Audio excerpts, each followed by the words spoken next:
Welcome to JWL Sports, where we review all the best sports clips from around the world. Now, you're probably wondering, why should I watch over here instead of anywhere else? And that's because over there, they don't care about what you have to say. They say this all the time. They talk down to us. They think we're just a bunch of clowns on YouTube, Twitter. But I think it's the opposite. I think we know exactly what we're talking about. So I read every single comment. So whether you agree with me or disagree with me, either way, let's get in some discussions, let's get in some fights, but ultimately, let's just have some fun. And please do consider subscribing. We are building an amazing community here, and I would absolutely love to see you part of it. Without further ado, let's get to it. We're watching a clip of First Take with Stephen A. and Shannon talking about the LSU versus Iowa game, women's basketball. Don't talk a lot about women's basketball here. Only made a few videos so far, but I'm actually really excited for this game. I really am. I have not watched a lot of this, quite honestly, and I'm kind of buying in. I want to see if something is worth the hype, quite honestly. Women's sports is something that I want to see succeed, but I have no delusions that it's better or more exciting than men's sports. I'm sorry. It's just, I love the NBA. I love football, baseball, all that type of stuff. It's just a different type of level of competition. But I do want to see women's, sports succeed, but not when we lie and tell ourselves that something is better than men's. But it seems like this year more people are interested in women's NCAA for basketball compared to men's. So, like, for instance, I'm going to watch a women's game, and I didn't watch any college basketball this year. So it is interesting. Caitlin Clark personally has captivated me. And one of the big reasons why I wanted to make this video as well is because I saw a couple conversations, especially on Twitter and stuff, and other YouTube videos as well about them trying to make this a race thing, with the whole LSU versus Iowa, and I just hate when we racialize things, or they were asking, I forget exactly who, whether it was someone from LSU or Iowa, where they were like, are you guys friends or whatever? They were asking that question, and people were like, oh, they only make women explain this, which is like such nonsense, because again, they do that in let's just use basketball, men's basketball, all the time. They ask all the time, how do you feel? They'll ask Draymond, is everything okay between you and KD, like when they're not even playing on the same team anymore? Or are you and LeBron friends? Asking Steph Curry this question. So like they do that type of stuff all the time. So I hate when we take normal everyday things, whether it be rivalries, hating a player versus loving a player, and they say, well, this is because this person is black, this is because this person is a woman, or whatever. And I hate that. It's like, maybe I'm rooting against a couple players on there. What is it? Angel Reese. And I like Caitlin Clark, and it's like, oh, you're racist now. And it's like, well, wait a second. I mean, I love KD and Steph Curry, and I kind of root against Luka.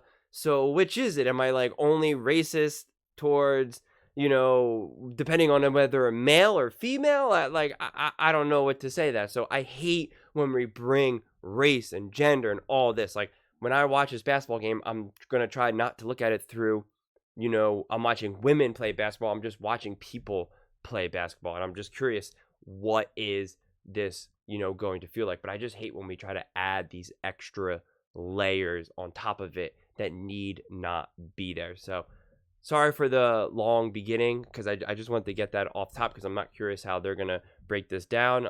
So I just wanted to plant that flag right off the bat. But let's take a look at the clip, and then we will go from there. Game impact Caitlin Clark's legacy? Well, it all depends on how she performs. Let's get that out of the way. Let me say this first. Legitimately, I think you can look at the women's games tonight. And this is one of the biggest nights in the history of women's college basketball. Yeah. I don't care what anybody says. Right? And as far as I'm concerned, right now, they're more popular than the men's. Okay, we're looking at UConn, and UConn looks head and shoulders, well, even though Tennessee and Purdue, that was a phenomenal game yesterday. The bottom line is we're looking at UConn. And, Andrea, Shannon, it was 23-23. Man, I went and got some food from Carmen. I turned around and they were down 30. It was 53-23. It was a 30-0 run. You just said, damn. I mean, Right. UConn is just on that level, okay? And obviously, we look at the women's game and we look at South Carolina, and that subject that we're going to broach because back-to-back undefeated regular season by Dawn Staley and the University of South Carolina is a lot to be said. But when you talk about tonight, a rematch of the national championship game, right. Caitlin Clark, the best player in the game, the most renowned player in the game, going up against Angel Reese and the reigning defending champions, the national champions, that is LSU, that is the LSU Tigers. I mean, you look at a matchup like this, and this is epic. I can't wait. I'm gonna be I'm gonna be right in front of my television. I ain't missing this, okay? And I gotta tell you something. When you ask the question in terms of this game impacting Caitlin's legacy, here's how it will. See, that's what I don't like about Angel Reese. Like, that behavior right there. And whether other people have done it or Caitlin Clark, even though her whole thing, she was doing it to her own trainer. She was doing it to like her own team, not other people. It's especially like, even if you do that during the game, let's say it's very back and forth, and you're cocky and you're jawing and you're doing all that. Once the game's over, right, at that moment, it's over. She won. The other one lost. That's the time to now show maturity, discipline, poise, compassion, understanding, which sounds cheesy, but the baddest athletes in the world, the monsters, the true monsters, you know, UFC fighters, boxers that are just smashing at the end. Once it's over, even they hug and say, you know, right? They don't say, that's right, you lost. Like, once it's over, outside of maybe a handful of situations of people that truly have bad blood, which makes a little bit more sense when you're talking about trying to punch someone in the face or choke them out, like, they, you know, even, you know, hug and say, all right, you know, Floyd Mayweather versus, you know, Conor McGregor, which they also tried to racialize, by the way. You know, like, at the end, it was like, you know, it was all good. And so, like, in that moment, what she's doing, that's when I was like, I don't really like it. Like, you just won. Even if you guys were talking so much trash during the game, before the game, whatever, at that point, you're the winner. Like, rubbing it in the other person's face feels so... It's just not what I'm about. It's fundamentally wrong. And honestly, like, I'm rooting for Caitlin Clark. And if she did that, I would also be like, ugh, I don't like that either. You know, it's like the thrill, you know, the thrill of victory and the agony of defeat. I forget what the saying is. And so it's like, and I've been on both sides of it. And it's like, once you win, you won. You won. Rubbing it in someone else's face at that point when you know how upset they are and sad and let down they are.